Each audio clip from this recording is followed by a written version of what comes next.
السلام عليكم ورحمة الله وبركاته. إن الحمد لله نحمده ونستعينه ونستغفر ونعوذ بالله من شرور أنفسنا ومن سيئات أعمالنا. من يهده الله فلا مضل له ومن يضلل فلا هادي له. وأشهد أن لا إله إلا الله وأن محمدا عبده ورسوله. أما بعد. கண்ணியத்திற்குரிய சகோதரர்களே, அல்லாஹுடைய பேரருளால் அவனுக்கு செய்ய வேண்டிய மிக முக்கிய கடமைகளில் ஒன்றாகிய சுபுஹுடைய தொழுகையை ஜமாஅத்தோடு நிறைவேற்றிவிட்டு அல்லாஹுடைய மார்க்கத்தை அறிந்து கொள்ள வேண்டும் என்ற நோக்கத்திற்காக இந்த நேரத்தை நாம் ஒதுக்கியிருக்கின்றோம். இந்த சந்தர்ப்பத்தில் நேற்றைய தினம் சூரா அத்தகாசுர் 102வது அத்தியாயத்துடைய ஆரம்ப 2 வசனங்களின் விளக்கங்களை நாம் தெரிந்து கொண்டோம். அதனுடைய தொடர்ச்சியை இன்று நாம் பார்க்க இருக்கிறோம். அல்லாஹ் ரப்பல் ஆலமீன் அந்த அத்தியாயத்தில் ஏராளமான செய்திகளை நமக்கு சொல்லி காட்டுகின்றான். அல்ஹாக்குமுத் தகாசுர் ஹத்தா ஸுருத்துமுல் மகாபிர். நீங்கள் மன்னரைகளை சந்திக்கும் வரை ஒருவருக்கொருவர் செல்வத்தை பெருக்கிக் கொள்வது உங்களை அது திசை திருப்பி விட்டது என்று அல்லாஹ் சொல்லிட்டு அடுத்தது அல்லாஹ் பேசுகிறான். கல்லா சௌஃப தஅலமூன். கல்லா அப்படின்னு சொன்னா அவ்வாறல்ல, நீங்கள் அறிந்து கொள்வீர்கள். கல்லா சௌஃப தஅலமூன், அவ்வாறல்ல நீங்கள் அறிந்து கொள்வீர்கள். அடுத்தது அல்லாஹ் ரப்பல் ஆலமீன் அதே வார்த்தையை பேசுறான். சும்மன் சொன்னா பின்னர். கல்லா சௌஃப தஅலமூன், பின்னரும் அவ்வாறல்ல நீங்கள் அறிந்து கொள்வீர்கள்.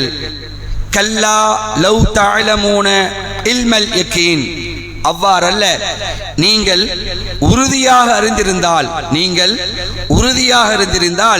நீங்கள் திசை திரும்பி இருக்க மாட்டீர்கள் என்றால் என்ன செய்யறான்? இந்த 3 வசனங்கள்ல நீங்கள் அறிந்திருந்தால் நீங்கள் அறிந்து கொள்வீர்கள், நீங்கள் உறுதியாக அறிந்திருந்தால் கண்டிப்பாக திசை திரும்பி இருக்க மாட்டீர்கள் என்று அல்லாஹ் சொல்றான். எதை அறிந்திருந்தால்?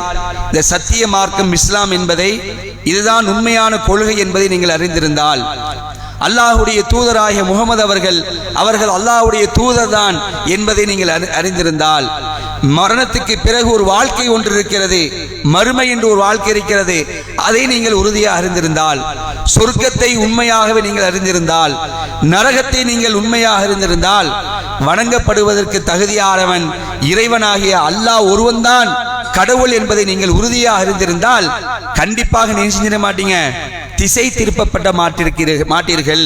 நீங்க இதை விட்டு என்ன செஞ்சிட மாட்டீங்க, பொடுபோக்கா இருந்திருக்க மாட்டீங்க என்று அல்லாஹ் செய்றான் சொல்றான். அடுத்து அல்லாஹ் ரப்பல் ஆலமீன் சொல்லி காட்டுறான். லத்தரா உன்னல் ஜஹீம், நீங்கள் நரகத்தை காண்பீர்கள். சொர்க்கம் நரகம் நம்ம சொல்றோமா இல்லையா? இந்த நரகத்தை கண்டிப்பாக நீங்கள் காண்பீர்கள் அப்படின்னு அல்லாஹ் சொல்லிட்டு சும்ம லத்தரா உன்னஹா ஐனல் யகீன், மேலும் நீங்கள் அதை உறுதியாக கண்கூடாக காண்பீர்கள். கன்ஃபார்மா உங்களுடைய கண்களால் நீங்க என்ன செய்வீங்க? மறுமையில நரகத்தை நீங்கள் காண்பீர்கள் என்று அல்லாஹ் ரப்பல் ஆலமீன் தன்னுடைய திருமறை குர்ஆன்ல சொல்லி காட்டுறான். அதைத்தான் இன்னொரு இடத்துல அல்லாஹ் சொல்லுவான். சூரா ஃபஜ்ர்ல அல்லாஹ் பேசுவான். 23வது வசனத்துல அல்லாஹ் பேசுவான்.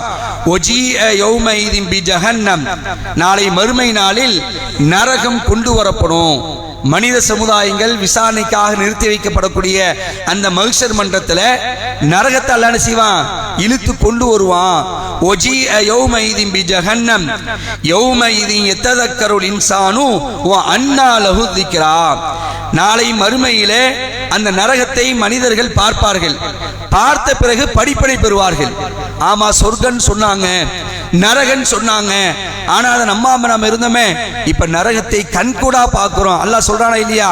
நாளை மறுமையில நீங்கள் கண்கூடா காண்பீர்கள். உங்க கண்ணை வச்சு நீங்க பாப்பீங்க.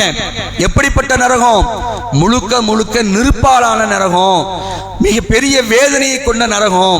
அந்த நரகத்தை நீங்கள் பார்க்கும் பொழுது மனிதன் அப்பொழுது படிப்பினை பெறுவான். ஓ அன்னா லஹு திக்ரா, அந்த படிப்பினை அவனுக்கு எப்படி பயன் தரும்? நாளை மறுமையில படிப்பனை பெறுவான், ஆனால் அந்த படிப்பனை என்ன செய்யாது, ஒரு காலம் அவனுக்கு பயன் தராது என்று அல்லாஹ் ரப்பல் ஆலமீன் திருமறை குர்ஆன்ல சொல்லி காட்டுறான். அன்புக்குரியவர்களே, இந்த அத்தியாயத்துடைய கடைசியில் அல்லாஹ் பேசுகிறான்.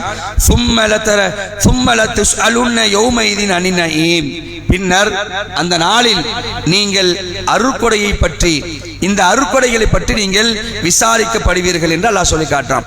அருட்கொடைகளை பற்றி விசாரிக்கப்படுவீர்கள் சொன்னா அல்லாஹ் நமக்கு தந்த எல்லா அருட்கொடை பற்றி நாம விசாரிக்கப்படுவோம்.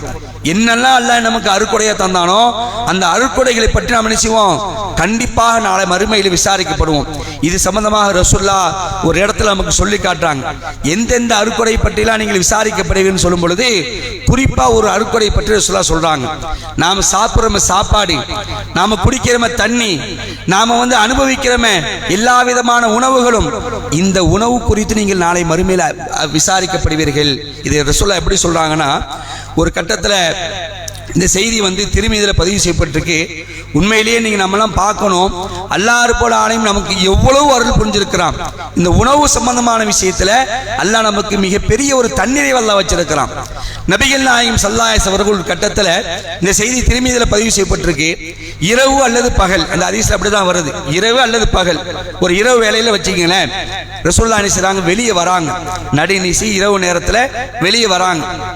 வெளியே வரக்கூடிய நேரத்தில் இஸ்லாத்துடைய மிகப்பெரிய ஜாம்பவான்கள் யாருன்னு கேட்டீங்கன்னா அபூபக்கர் ரலியல்லாஹு அன்ஹுவும் உமர் ரலியல்லாஹு அன்ஹுவும், இந்த ரெண்டு பேரும் வெளியில இருக்கிறாங்க.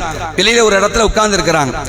அப்போ ரசூலுல்லாஹ் இரவு நேரத்தில் வராங்க. வந்துட்டு அவங்ககிட்ட கேட்கிறாங்க, என்ன இந்த நேரத்தில் நீங்க இங்க உட்கார்ந்து இருக்கிறீங்களே, என்ன காரணம் அப்படின்னு சொல்லி கேட்கும் பொழுது அப்போ அவங்க ரெண்டு பேருமே சொல்றாங்க, அல்லாஹ்வுடைய தூதரே, வீட்டில் ஒண்ணுமே கிடையாது, நைட்டு சாப்பிட்றதுக்கு எதுவுமே இல்லை, பசி, கடுமையான பசி, இந்த பசியில எங்களுக்கு தூக்கம் வரல, அதனால நாங்க ரெண்டு பேரும் நினைச்சிருக்கிறோம் இங்க இருக்கிறோம் அப்படின்னு அவங்க ரெண்டு பேரும் சொல்றாங்க. யாரு? அபூபக்கர் அவர்களும் உமர் அவர்களும். அப்ப ரசூலுல்லாஹ் சொல்றாங்க, அடுத்தது அவங்க அதைத்தான் கேட்பாங்க, நீங்க எதுக்கு வந்தீங்கன்னு கேட்பாங்க. ரசூலுல்லாஹ் அவங்களே வாலண்டியரா சொல்றாங்க, வல்லாஹி, அல்லாஹ்வின் மீது ஆணையாக, உங்களை எந்த பசி உங்களுடைய வீட்டிலிருந்து வெளியேற்றியதோ அதே பசிதான் என்னையும் என்னுடைய வீட்டிலிருந்து வெளியேற்றியது அப்படிங்கிறாங்க ரசூலுல்லாஹ். ரசூலுல்லாஹ்வுடைய வீட்டில் எதுவுமே இல்லை, சாப்பிட்றதுக்கு சாப்பாடு இல்லை, எந்த மாதிரியான உணவும் கிடையாது. அல்லாஹ்வுடைய தூதர் பசியில தான் செய்றாங்க, அவங்களும் வெளியே வராங்க. இதை ரசூலுல்லாஹ் அந்த ரெண்டு பேர்ட்டையும் சொல்றாங்க. சரி வாங்க எலும்புங்க, ரெண்டு பேரும் எலும்புங்க அப்படின்னு நம்ம போவோம் அப்படிங்கிறாங்க. ரெண்டு பேரையும் ரசூலுல்லாஹ் என்ன செய்றாங்கன்னா ஒரு அன்சாரி தோழருடைய வீட்டுக்கு கூட்டு போறாங்க. ஒரு அன்சாரி தோழர் வீட்டுக்கு போறாங்க. போனா அங்க அவருடைய மனைவி இருக்கிறாங்க. அப்போ மனைவி கேட்கிறான், எங்க அவரை, உங்க கணவரை எங்க அப்படின்னு கேட்கிறாங்க. அப்போ அந்த அம்மா சொல்றாங்க, அல்லாஹ்வுடைய தூதரே, நீங்க வந்தது ரொம்ப மகிழ்ச்சி, நீங்க வந்திருக்கிறீங்க ரொம்ப மகிழ்ச்சி, ஆனா என்னுடைய கணவர் எங்களுக்காக நல்ல தண்ணி எடுக்கிறதுக்கு போயிருக்கிறாரு அப்படின்னு அவங்க சொல்றாங்க. இப்படி பேசிட்டு இருக்கும் பொழுது அந்த அன்சாரி தோழர் வந்துடுறார். வந்த உடனே ரசூலுல்லாஹையும் இந்த ரெண்டு சஹாபாக்களையும் பார்த்த உடனே கடுமையான மகிழ்ச்சி அவருக்கு. மகிழ்ச்சியான ஒரு வார்த்தை சொல்றாரு, ஆஹா, இன்றைக்கு இரவு நான் யாருமே அடையாத ஒரு விருந்தினரை நான் அடைஞ்சிருக்கிறேன்.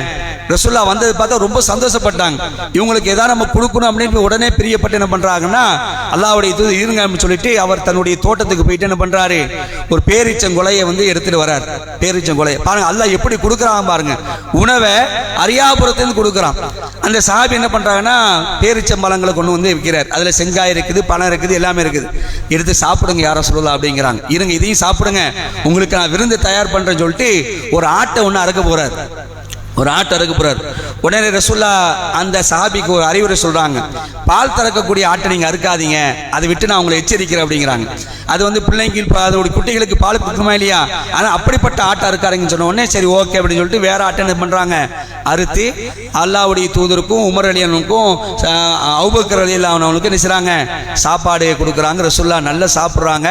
அந்த பேரிச்சங்கொலையெல்லாம் சாப்பிட்டுட்டு ரசூலுல்லாஹ் என்ன செய்றாங்க, வெளியே வராங்க. வெளியே அந்த ரெண்டு பேர்ட்டையும் சொல்றாங்க, அதாவது இப்ப நீங்க வீட்டை விட்டு வெளியே எதுக்கு, பசியில வெளியே வந்தீங்க, தூக்கம் வரலன்னு சொல்லி வெளியே வந்தீங்க.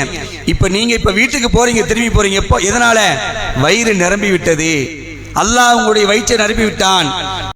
இந்த அருள்கொடை குறித்தும் அல்லாஹ் நாளை மறுமையில் விசாரிப்பாங்க. ரசூலுல்லாஹ் சுப்ஹானல்லாஹ்.